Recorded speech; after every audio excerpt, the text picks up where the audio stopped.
avec l'UEMOA, l'Union économique et monétaire ouest-africaine.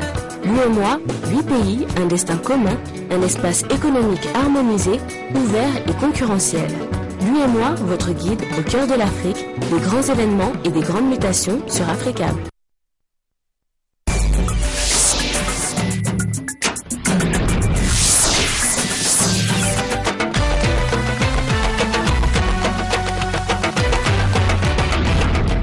Merci à vous qui nous suivez sur Africable Télévision. Bienvenue dans Afrique Soir, les titres de ce journal.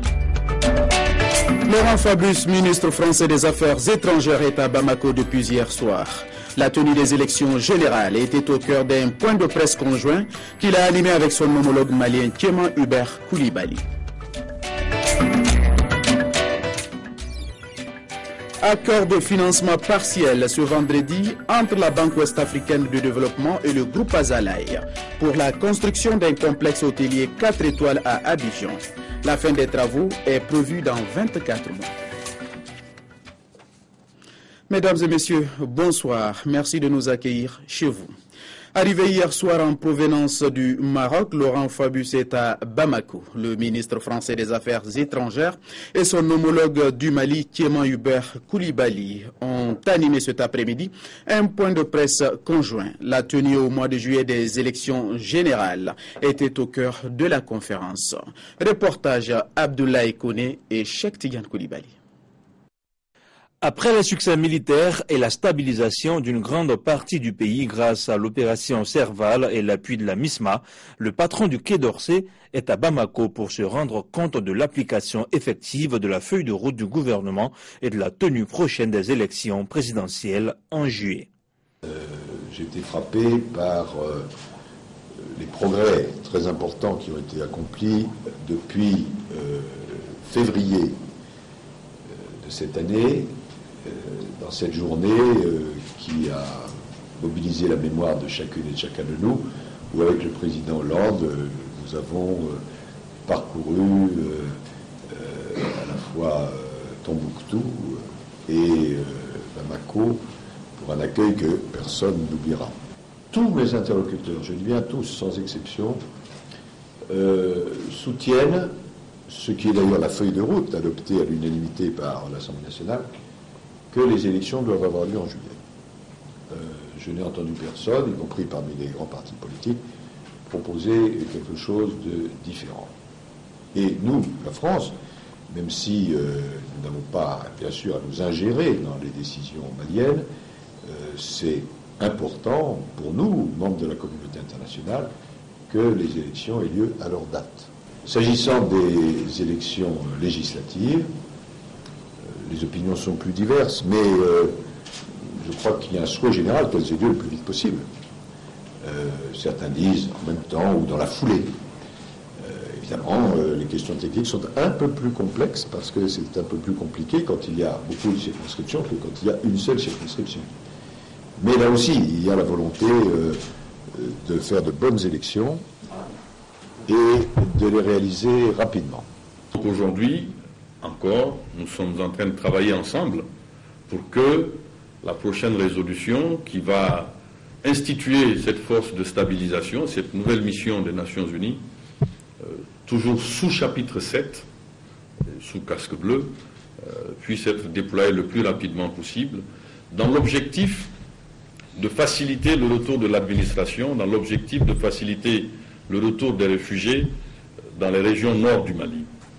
Et c'est très important parce que nous sommes en train de construire une légalité internationale autour de tout ça, sans oublier que des dispositions seront prises évidemment pour continuer à traiter la question terroriste. Nous sommes engagés dans la lutte contre le terrorisme, nous devons réorganiser l'État, nous devons faire en sorte que les Maliens reprennent confiance, mais il ne faut jamais oublier que nous avons perdu près de 7 points de croissance, nous sommes partis de 5,3 de taux de croissance pour tomber à 1,7 à peu près, une inflation qui est passée de 3% à 5,3%. Nous avons explosé tous les compteurs, même les conditions, ce que l'Union économique et monétaire nous impose, nous ne pouvons plus respecter ces engagements. Et nous avons besoin donc de ressources nouvelles pour remettre l'État en marche, pour faire face aux besoins sociaux, pour relancer la machine économique. Si l'opération démocratique aura bel et bien lieu à la date indiquée pour arriver à une situation normalisée au Mali, en revanche, le pays devra appliquer la triptyque sécurité, démocratie et développement pour retrouver son lustre d'antan. La journée internationale anti-mine est célébrée depuis 2005 dans le monde. Pour marquer ce jour, l'UNICEF, en collaboration avec UNMAS, a organisé une réception pour mener une sensibilisation sur la lutte contre les mines. Aminata Mariko et Daouda Doumbia pour le compte rendu. Les mines terrestres et munitions non explosées constituent une menace au Mali depuis l'occupation du nord du pays par les terroristes. Les chiffres parlent d'eux-mêmes. Depuis mars 2012, le pays a enregistré 66 victimes, dont 36 enfants.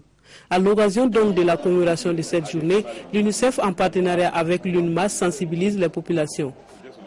Les mines posent toujours un problème partout dans le monde et maintenant on voit le même problème ici au Mali. Donc je crois cette année, cette journée est très importante pour le Mali pour faire le plaidoyer de voir comment on peut faire face à la situation qu'on voit dans le pays maintenant, surtout dans le nord où il y avait le conflit. Aussi, je crois que c'est une opportunité de vraiment voir ce qu'on peut faire. Selon le représentant de l'ONU, les populations, en reprenant leurs activités économiques ou en rejoignant leur campement, s'exposent au danger des mines ensevelies sous la terre dans les zones non encore dépolluées par le programme de déminage humanitaire. Après 10 ans de lutte, beaucoup reste à faire. Maintenant, je crois qu'on a déjà versé plus d'$1 million pour ça. Nous sommes en train de transférer encore $6 millions. Non, pour le Mali même. Hein? Et je crois dans les mois à venir, on va augmenter même plus que ça. Donc, la lutte a commencé. Les organisateurs continuent de plaider en faveur d'une adhésion universelle à ces instruments juridiques contraignants sur les mines. Nous poursuivons avec l'actualité au Togo pour parler de cet accord de financement partiel entre la Banque ouest-africaine de développement BOAD et le groupe Azalaï. Ce vendredi, pour la construction d'un complexe hôtelier 4 étoiles à Abidjan à hauteur de 6 milliards de francs CFA sur une valeur globale de 18 milliards de francs CFA. La fin des travaux est prévue dans 24 mois. Dans à peu près 24 mois, va sortir des terres à Abidjan ce complexe hôtelier 4 étoiles. L'accord de financement de ce complexe a eu lieu ce vendredi au siège de la Banque ouest-africaine de développement. Par ce geste, la banque a versé à la compagnie hôtelière de la Lagune 6 milliards de francs CFA pour le financement partiel de la construction d'Azalaï Hotel Abidjan. Le projet à terme va augmenter la capacité d'accueil de la Côte d'Ivoire et rehausser l'éclat du tissu urbain de la ville d'Abidjan. C'est l'une des raisons qui a motivé le soutien de la BOAD. Je voudrais, monsieur le directeur général, vous réaffirmer l'engagement de la BOAD à se tenir à vos côtés pour la réalisation de projets de ce genre qui contribuent à la création de valeur pour notre sous-région. Je demeure confiant quant à la capacité de la compagnie hôtelière de la Lagune, avec l'appui du groupe Azalaï, à mener à bien le présent projet et à prendre toutes les mesures utiles à son développement harmonieux. Azalaï Hotel Abidjan, c'est un hôtel de haut standing d'une superficie d'environ 3140 mètres carrés, érigé à Marcory sur le boulevard Giscard d'Estaing. D'une valeur globale de 18 milliards de francs CFA, il sera doté de 180 chambres. Le groupe ambitionne couvrir toute la sous-région.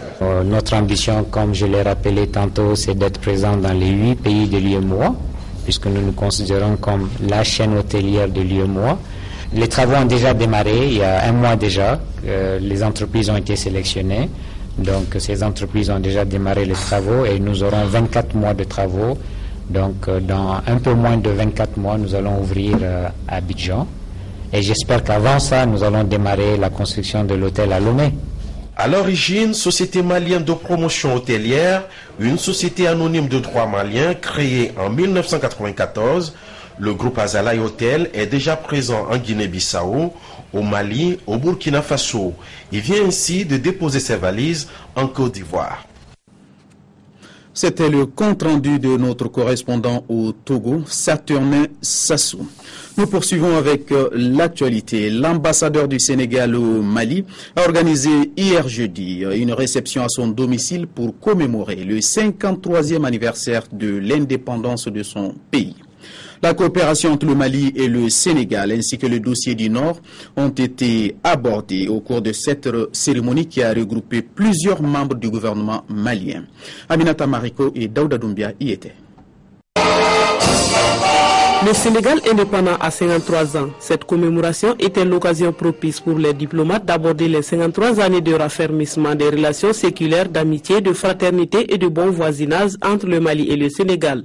Emboîtant le pas au président de la République Macky Sall, le diplomate sénégalais a à son tour abordé le dossier Mali tout en soulignant la solidarité qui unit les deux pays.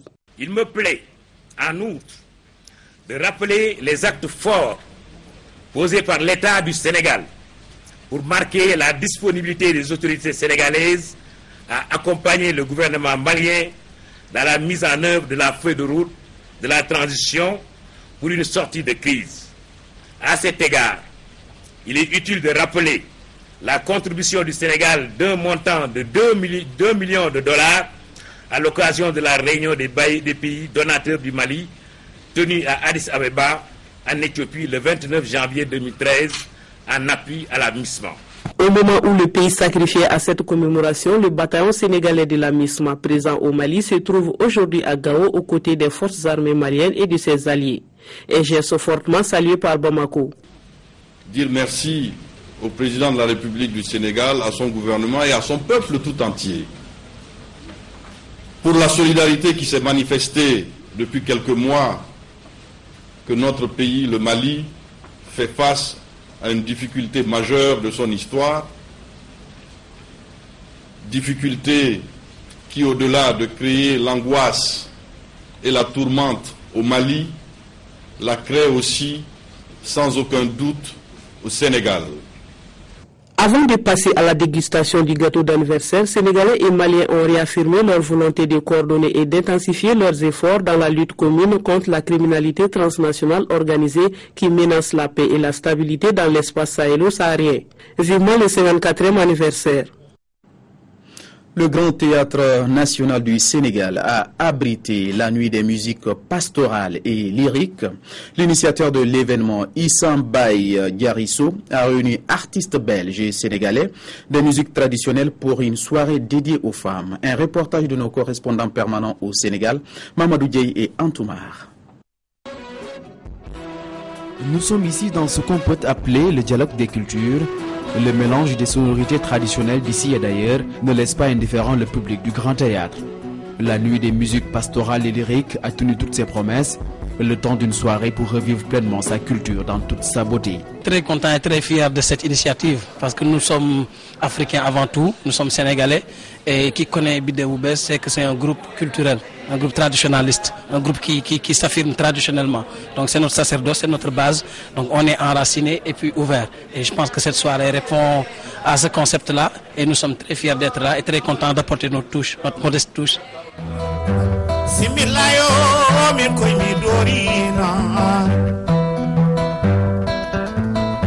Quelques notes pour revivre toute une histoire, les souvenirs d'une enfance, bref, une véritable berceuse.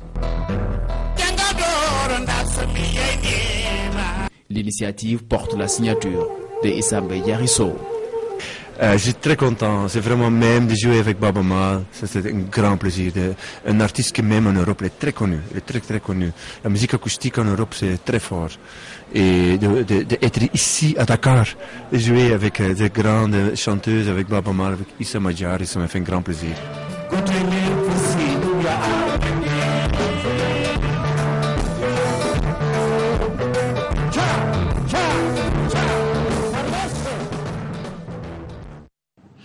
Voilà, Libreville, capitale de la Oumma islamique pendant 2 jours. Les musulmans d'Afrique et d'ailleurs sont réunis depuis hier dans la capitale gabonaise pour débattre du rôle des mosquées dans les réformes sociétales.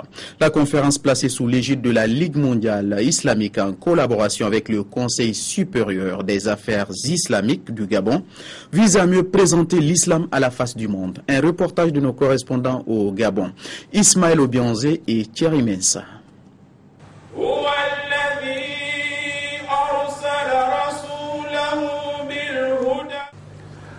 Le Gabon est la première étape d'un périple africain initié à l'occasion par la Ligue islamique mondiale. Le rendez-vous de Libreville colle à l'actualité du moment, marqué par une mauvaise propagande contre l'islam à travers plusieurs pays. La Oumma islamique, en conclave de 2 jours dans la capitale gabonaise, pense que la religion du prophète Mohammed, paix et bénédiction soit sur lui, mérite d'être mieux présentée à l'opinion publique internationale. Votre conférence, en cette période, souligne donc la vitalité de la Ligue islamique mondiale, sa prise de conscience des défis que doivent relever les pays membres en matière de formation et d'information islamique, et constitue le témoignage de ce que la Ligue islamique offre à tous les États membres, une plateforme appropriée pour véhiculer le message de l'islam vrai, authentique, tolérant. Sur les bords de l'Ogo et à Libreville, les conférences débats ouvertes au public édifieront les uns et les autres sur ce qu'est véritablement l'islam. L'islam est une religion de l'ouverture et de la communication civilisationnelle. Il puise sa force et sa perpétuité à son ouverture au monde. L'islam a toujours vécu et vivra encore en côtoyant les autres religions divines dans un espace géographique et humain commun. Le Conseil supérieur des affaires islamiques du Gabon, qui pour la première fois accueille une telle conférence internationale, a déjà l'ambition de prendre le relais de l'information et de la formation des musulmans sur le rôle des mosquées dans les réformes sociétales. À présent, l'actualité en bref et en images avec Khadija Kiti.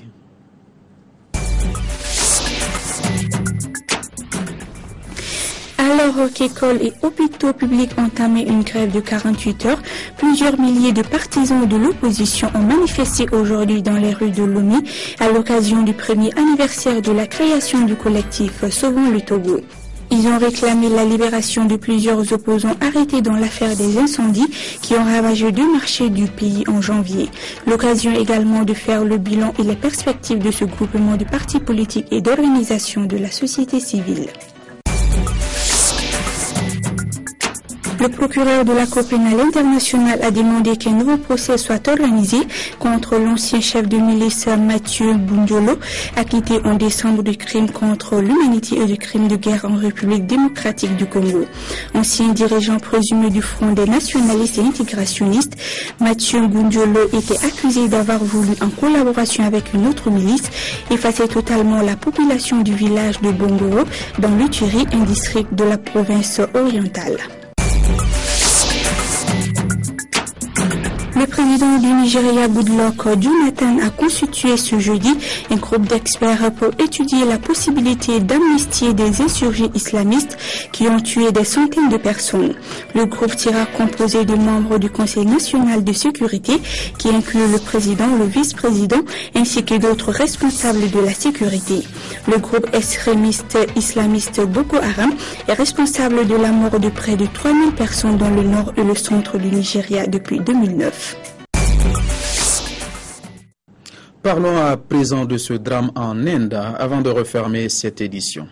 Le dernier bilan fait état de 45 morts et 69 blessés. Des ouvriers pour la plupart ainsi que leurs familles ont été tués dans l'effondrement d'un immeuble en construction à la périphérie de Bombay. Les autorités sont actuellement à la recherche des responsables de ce chantier non autorisé. Le 8e étage de ce bâtiment était à peine achevé. L'immeuble s'est effondré comme un château de cartes. En à peine 3 secondes, il a juste tremblé un peu et ensuite on l'a vu s'effondrer. À l'aide de grues et de bulldozers, les secours ont passé la nuit à déblayer les gravats. Des rescapés ont pu être évacués sur civière Parmi les survivants sortis des décombres, de jeunes enfants. L'immeuble où résidaient essentiellement les ouvriers a été construit sans aucun permis, avec des matériaux de mauvaise qualité, d'après le porte-parole de la municipalité.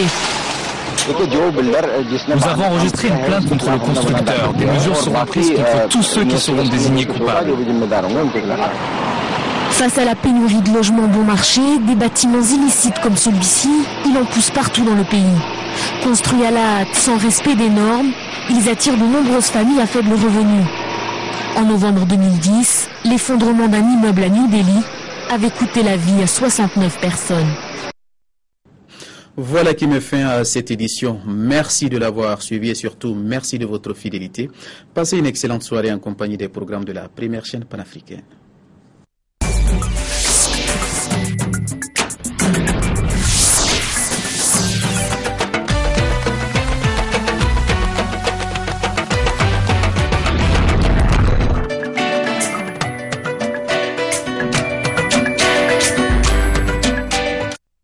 L'UEMOA, l'Union économique et monétaire ouest-africaine. L'UEMOA, 8 pays, un destin commun, un espace économique harmonisé, ouvert et concurrentiel. L'UEMOA, votre guide au cœur de l'Afrique, des grands événements et des grandes mutations sur Africa.